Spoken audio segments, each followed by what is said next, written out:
ಕಾಳಿಂದಿಗೆ ಸಮಸ್ಯೆಗಳಿಗೇನೂ ಕೊರತೆ ಇರಲಿಲ್ಲ.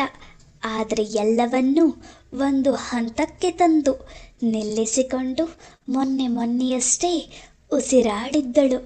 ಆದರೆ ದೈವಕ್ಕೆ ಸೈರಣೆಯಿಲ್ಲವೆನ್ನುವಂತೆ ನಡೆಯಿತು ಈಗಿನ ಘಟನೆ. ಮನೆಯಲ್ಲಿ ಇರುವವರು ವೃದ್ಧ ದಂಪತಿಗಳು ಇಬ್ಬರೇ, ಭವಾನಿ ಶಂಕರ್ ಮತ್ತು ರಾಜೇಶ್ವರಿ.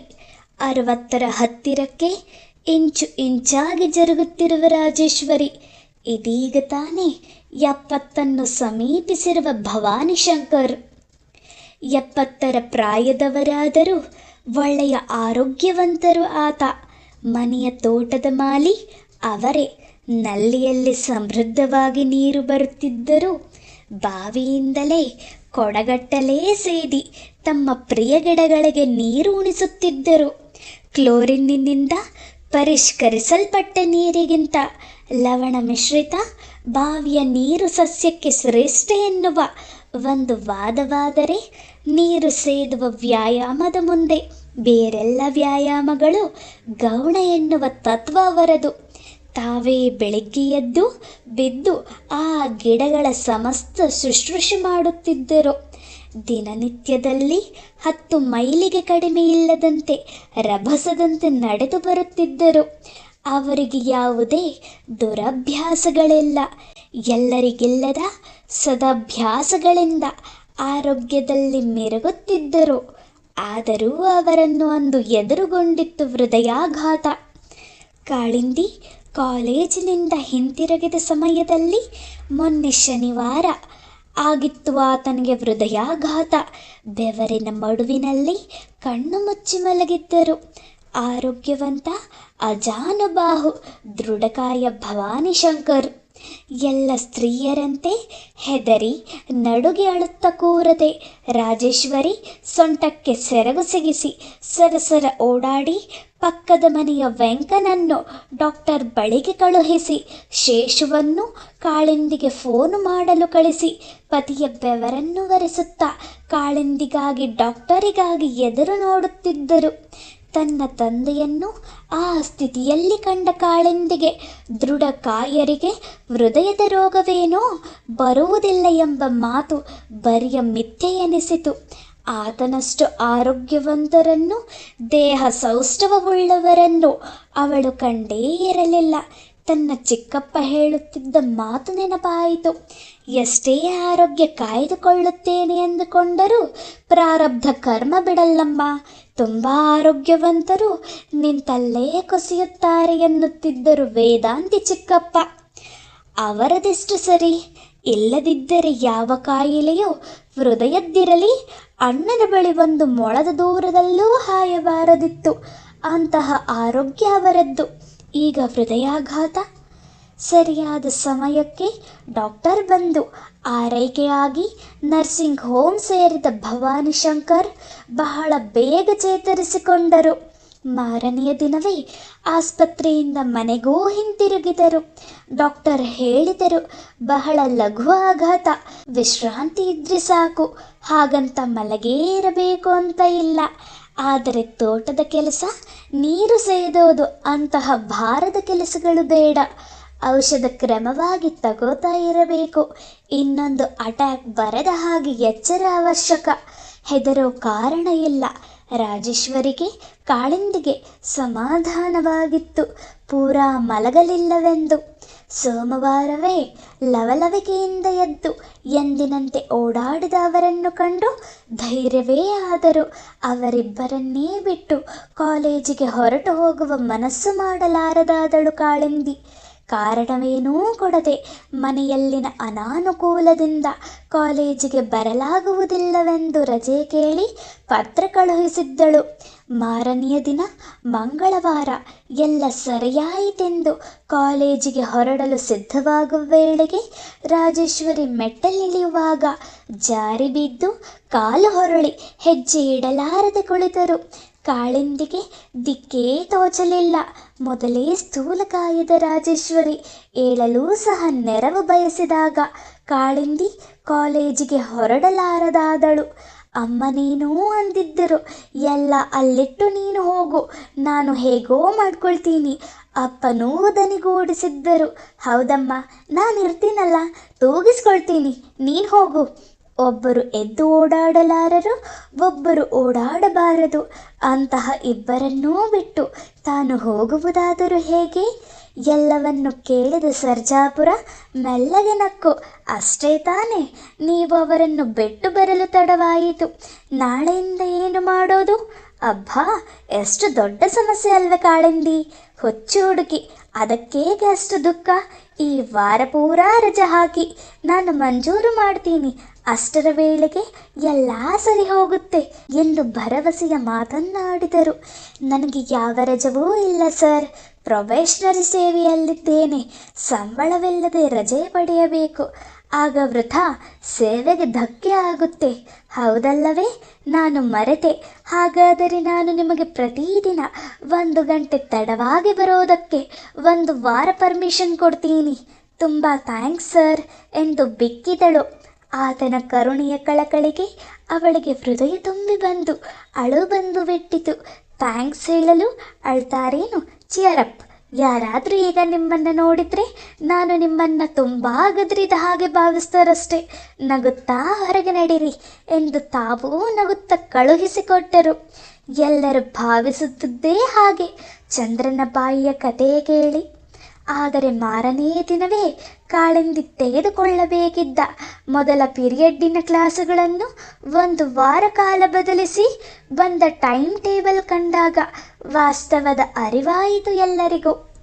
ಬೆಳಿಗ್ಗೆ ಕಾಲೇಜಿನಲ್ಲಿ ನಡೆದ ವಿಷಯ ಅಂತಹ ತಲೆ ತಿನ್ನುವಂತಹದಲ್ಲವಾದರೂ ಮೇಘಾಳಿಗೆ ಘಾಸಿಯಾಗಿತ್ತು, ನಿರಾಸೆಯಾಗಿತ್ತು. ಮೇಲುನೋಟಕ್ಕೆ ಸಮಾಧಾನ ಮಾಡಿಕೊಂಡಂತೆ ತೋರ್ಪಡಿಸಿಕೊಂಡರೂ ಬೇಸರದ ಮನ ಹೊತ್ತು ಮನೆ ಸೇರಿದಳು. ಮನೆ ಎನ್ನಲು ಅದು ಮನೆಯಾಗಿರಲಿಲ್ಲ. ಅಲ್ಲಿ ತಾಯಿ, ತಂದೆ, ಅಕ್ಕ, ತಂಗಿ, ಅಣ್ಣ, ತಮ್ಮ, ಬಂಧು ಬಳಗ ಯಾರೂ ಇರಲಿಲ್ಲ. ಇದ್ದವರು ಇಬ್ಬರು, ಲೂಸಿ ಮತ್ತು ಫಾತಿಮಾ, ಮೇಘಾಳ ಗೆಳತಿಯರು. ಹಾಸ್ಟೆಲ್ ಎನ್ನೋಣವೆಂದರೂ ಅಲ್ಲ. ವಾರ್ಡನ್ ಇಲ್ಲ, ಅಡುಗೆಯವರಿಲ್ಲ, ಆಳುಗಳಿಲ್ಲ. ಇದ್ದವರು 3. ಇಬ್ಬರಿಗೆ 3ನೆಯವಳೇ ವಾರ್ಡನ್, ಮತ್ತೊಬ್ಬಳೇ ಕುಕ್, ಮಗದೊಬ್ಬಳೇ ಜವಾನಿ. ಎಲ್ಲ ಕೆಲಸಗಳನ್ನೂ ಹಂಚಿಕೊಂಡು ಒಂದೊಂದು ದಿವಸ ಒಬ್ಬೊಬ್ಬರು ಅಡಿಗೆ ಮಾಡುವ ಸರದಿಯಲ್ಲಿ ಹೇಗೋ ಜೀವನ ಸಾಗಿಸುತ್ತಿತ್ತು ಈ ಸಂಸಾರ. 3 ಸೇರಿ ಹಿಡಿದಿದ್ದ ಈ ಬಾಡಿಗೆ ಮನೆಯಲ್ಲಿ ಇಂದು ಮೇಘಾಳ ಸರದಿ ಅಡುಗೆಯದು. ಆದರೂ ಬೇಸರದಿಂದ ಬಂದ ಅವಳು ಚಪ್ಪಲಿ ಗೋಡೆಗೆ ಒಗೆದು ಕೈ ಚೀಲವನ್ನು ಟೇಬಲ್ಲಿನ ಮೇಲಕ್ಕೆ ಎಸೆದು ಮಂಚದ ಮೇಲೆ ಮೈಚಾಚಿ ಒರಗಿದಳು.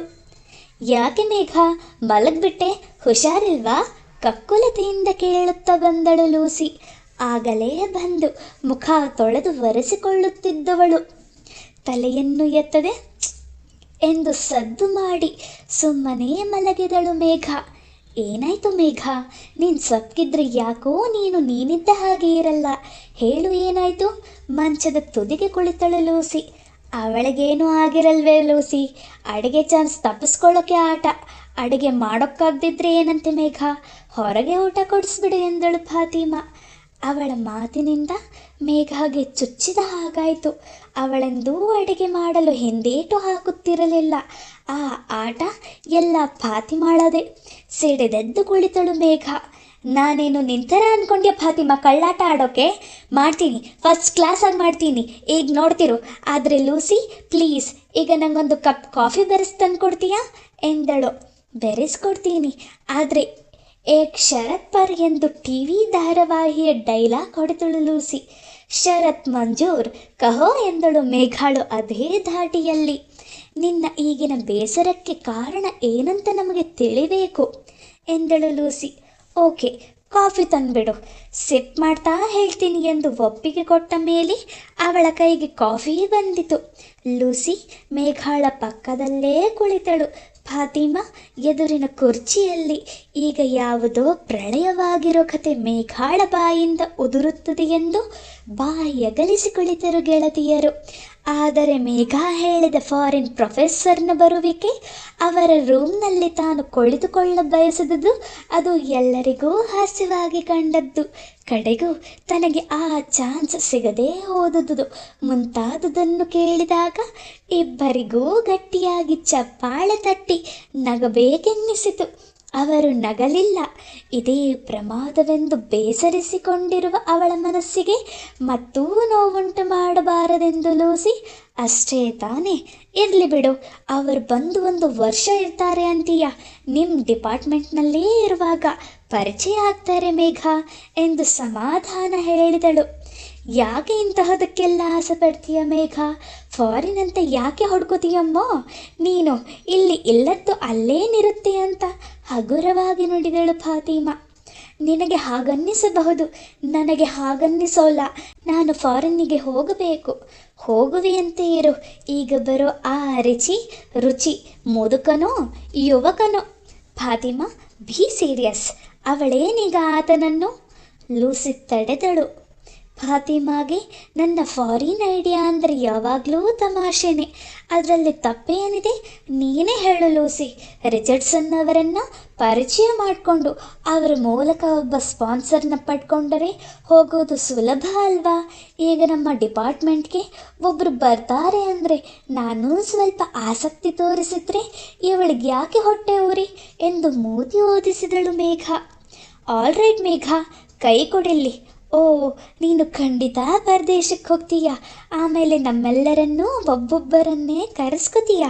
ಈಗ ಏಳಮ್ಮ ಬೇಗ, ಪ್ಲೀಸ್ ಒಂದಷ್ಟು ಏನಾದರೂ ಎಂದು ಹೊಟ್ಟೆ ತಟ್ಟಿಕೊಂಡಳು ಫಾತಿಮಾ. ಹೋಗ್ರೆ, ನಾ ಮಾಡೋಲ್ಲ, ಹೇಗಿದ್ರೂ ನಂದು ಆಟ ಅಂದಿದ್ದಿ, ನಡೀರಿ ಹೊರಗಡೆನೇ ಎಲ್ಲಾದರೂ ತಿನ್ನೋಣ ಎಂದು ಅವಳು ಲಘುಧನಿಯಲ್ಲಿ ಮಾತನಾಡಿದಾಗ ಗೆಳತಿಯರಿಗೂ ಗೆಲುವಾಯಿತು. ಅವರ ಬಳಿ ಮಾತನಾಡಿದುದರಿಂದ ಮೇಘಾಳ ಬೇಸರ ಕಡಿಮೆಯಾದಂತಾಗಿ ಹೊಸ ಚೈತನ್ಯ ಮೂಡಿತು. ಮೇಘ ಸ್ವಭಾವತಃ ಒಳ್ಳೆಯ ಹುಡುಗಿ, ಆದರೆ ಮಹತ್ವಾಕಾಂಕ್ಷಿ. ತಾನು ಬೇಗ ದೊಡ್ಡವಳಾಗಿ ಬಿಡಬೇಕು, 10 ಜನರ ಮಧ್ಯದಲ್ಲಿ ಶ್ರೇಷ್ಠ ಎನ್ನಿಸಿಕೊಳ್ಳಬೇಕು, ತಾನು ಎನ್ನುವ ಹಂಬಲ ಅವಳದು. ಆ ಹಂಬಲವೇ ಅವಳಿಗೆ ಫಾರಿನ್ನಿನ ಗೀಳು ಹಿಡಿಸಿದ್ದು. ಅವಳು ಚಿಕ್ಕವಳಿರುವಾಗ ಅವಳ ನೆರೆಮನೆಯ ಯುವಕನೊಬ್ಬ ಅಮೇರಿಕಾಗೆ ಹೋಗಿ ಬಂದು ಅಲ್ಲಿ ಇದ್ದದ್ದನ್ನು ಇಲ್ಲದಿದ್ದುದನ್ನು 1ಕ್ಕೆ 10ರಂತೆ ಬಣ್ಣಿಸಿ ಸ್ವರ್ಗವೇ ಧರೆಗಿಳಿದು ಬಂದಿದೆ ಅಲ್ಲಿ, ಆ ದೂರದ ಅಮೇರಿಕಾದಲ್ಲಿ ಎಂದು ಅವಳ ಕಿವಿಯಲ್ಲಿ ಹೊಯ್ದು ಆ ಕಿವಿಗಳಿಗೆ ಬೇರೆ ಇಂಪಾದ ಯಾವ ಪದವೂ ಕೇಳಿಸದಷ್ಟು ಮೋಡಿ ಮಾಡಿದ್ದ. ಆ ಸ್ವರ್ಗಕ್ಕಿರುವ ದಾರಿಗಳನ್ನು ಅಂದಿನಿಂದಲೂ ಹುಡುಕುತ್ತಲೇ ಇದ್ದಾಳೆ ಈ ಮುಗ್ಧೆ. ಮೇಘ ಹಳ್ಳಿಯ ರೈತನ ಮನೆಯಿಂದ ಉತ್ಪತ್ತಿಯಾದವಳು. ಸಿರಗುಪ್ಪೆಯ ಬಳಿಯ ಒಂದು ಹಳ್ಳಿಯ ಒಬ್ಬ ಸಣ್ಣ ಭೂ ಹಿಡುವಳಿದಾರನ ಮಗಳಾಗಿ ಹೆಣ್ಣು ಮಕ್ಕಳಿಗೆ ಹೆಚ್ಚು ಓದು ಬೇಡವೆಂದು ಕೈ ಕೊಡವಿಕೊಂಡ ತಂದೆಯ ಮಗಳು. ಅದರ ಓದಿನ ಹಂಬಲದ ಅತಿ ಆಕಾಂಕ್ಷಿಯಾದ ಮೇಘ ಹೇಗೆಯೋ ಅದೇ ತಂದೆಯನ್ನು ಪುಸಲಾಯಿಸಿ ಸೋದರತ್ತೆಯ ಮನೆಗೆ ಅನಂತಪುರಕ್ಕೆ ಹೋದವಳು. ಅಲ್ಲೇ ಕಾಲೇಜ್ ಸೇರಿಬಿಟ್ಟಳು. ಆ ಅತ್ತೆ ಮಾವನ ನೆರವಿನೊಂದಿಗೆ PUCಯಲ್ಲಿ ಉತ್ತಮ ಅಂಕ ಗಳಿಸಿ ಧಾರವಾಡದ ಕೃಷಿ ಕಾಲೇಜಿಗೆ ಸೇರುವ ಅರ್ಹತೆ ಪಡೆದುಕೊಂಡಳು. ಅಲ್ಲಿಂದ ತಂದೆಗೆ ಒಂದು ಸುದೀರ್ಘ ಪತ್ರ ಬರೆದು ಅವರ ಮನಗೆದ್ದಳು. ಅಪ್ಪಾಜಿ, ನಾನು SSLC ಮಾಡಿದ ಕೂಡಲೇ ಹೆಣ್ಣು ಮಕ್ಕಳಿಗೆ ಅಷ್ಟು ಓದು ಸಾಕೆಂದಿರಿ, ಆದರೆ ಈಗ ಹೆಣ್ಣು ಮಕ್ಕಳು ಎಷ್ಟೊಂದು ಕಲಿಯುತ್ತಾರೆ. ನನ್ನ ಜೊತೆ 10 ಹುಡುಗಿಯರು ಇದ್ದಾರೆ.